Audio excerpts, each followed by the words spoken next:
Hi everybody and welcome to week 6.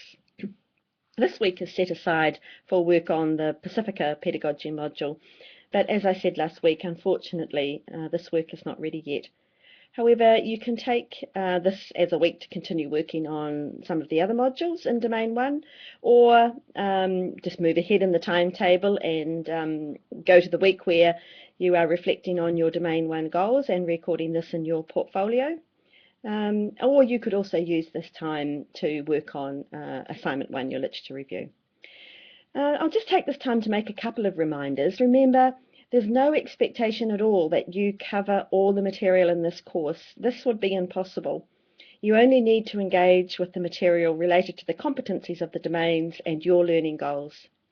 So if you're looking for an indication of how much time to spend in this paper, TEC, that's the Tertiary Education Commission, their requirements say that for a 700 level postgraduate paper, which this paper is, you need to devote approximately 12.5 hours per week.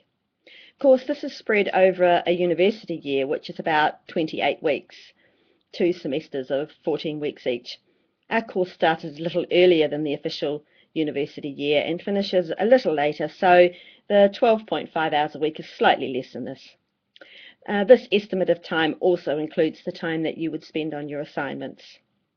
So this information I've given you about the L&B paper also applies to the core paper. Some people have asked about the must do, should do, could do icons. And this came about from feedback we got from previous students, as well as our stakeholder group, that said students struggled choosing the material to engage with. They didn't know what they didn't know. And also, even when they had chosen a topic that they wanted to engage in, they weren't sure which were the most important things or the lesser less important things. So it was suggested that we trial a must do, should do, could do icons this year to help students identify important material. I'm going to be really interested in your feedback at the end of the year to see if you think this has been useful.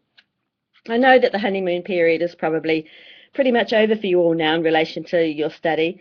Please remember your health and well-being. This is very important to us. To focus on your health and well-being, you really need to know yourself, and you need to know yourself well. For example, are you a perfectionist who likes to do everything and do it super well? Or someone for whom nothing less than an A will suffice? In a course where there's content that you choose to participate in, this could be a problem for you.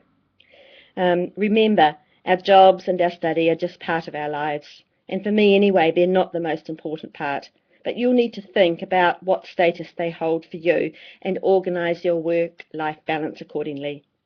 The other thing I want to say is don't suffer in silence. If you're really struggling or stuck, particularly in the lead up to Assignment 1, please don't hesitate to contact us. A quick email will often solve the problem. Well, it's the Easter break this weekend, a 4-day week this week and a 3-day week next week.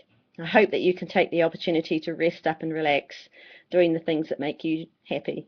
I have my 2 sons coming home, one from Auckland and one from Wellington, and we're going to be celebrating the 60th birthday of a good friend, so I'm looking forward to it. As many of you know, I'm married to a school teacher, and he's been working most nights for the last week or two preparing for parent-teacher interviews this week, so I know he's looking forward to a break too. So wishing you all a lovely Easter break, and I'll talk to you next week.